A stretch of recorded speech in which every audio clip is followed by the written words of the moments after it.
You might think an apple is just an apple, but out here in a quiet corner of Monmouthshire, they tell a different story.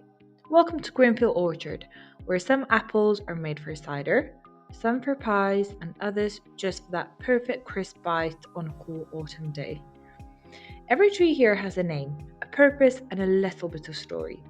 Some are rare varieties you've probably never even heard of.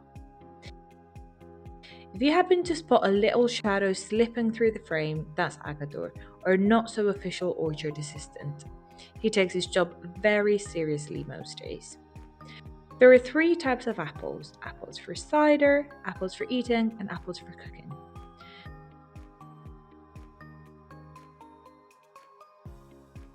Cider apples aren't your everyday snacking apples. They're bold, full of tannins and acids, sometimes bitter, but absolutely perfect for fermentation. Kingston Black is a classic. It's from Somerset and is one of the few that can make a gorgeous cider all on its own, rich, golden, and packed with character. Then there's Dabinett. Discovered in the early 1900s in Somerset, this bittersweet apple is known for smooth, full-bodied cider. It's smooth, mellow, and slow to ripen. It's reliable, disease-resistant, and loved by orchard keepers and cider makers alike. Brith seedling, a true Welsh variety from Monmouthshire, ripens early and brings a fruity floral lift to any cider blend. Tremblin's bitter, a traditional cider apple from Devon, first recorded in the late 1800s. The apples are small and deep red. They fall early in the season. On their own, they're not much to eat. Low in acid, high in tannin, dry, almost puckering. But when blended in sweeter juice, Tremblets gives cider its backbone, its richness, and that familiar astringency in a bold West Country blend. Now, some apples were made to be bitten into, sweet, crunchy, full of character, which are also used in our cider making.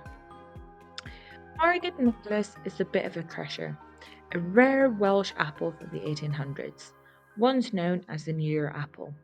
It mellows in storage and reaches its sweetest peak in winter, aromatic, tender, and full of old-fashioned charm. Brith, which means big speckled in Welsh, is juicy with a zingy tang. Great for eating fresh and also lovely when cooked. You won't find it in many shops, which makes growing it here feel extra special.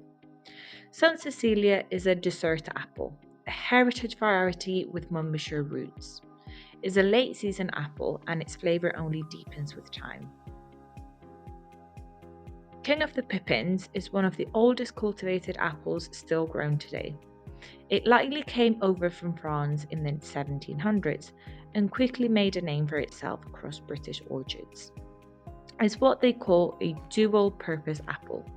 Good for eating, reliable for baking, and excellent in juice. Fresh off the tree, it's tart and crisp, but leave it to rest a while and it softens, sweetens, and gains a warm, almost spiced flavour. Bakers love it because it holds its shape in the oven, and juicers love it for its balanced sugar and acidity. If you ever fancy a walk among the trees, a taste of something rare, or a fresh bottle of local cider, come and say hello. We'd love to show you around. And if you're lucky, Agador might give you the tour.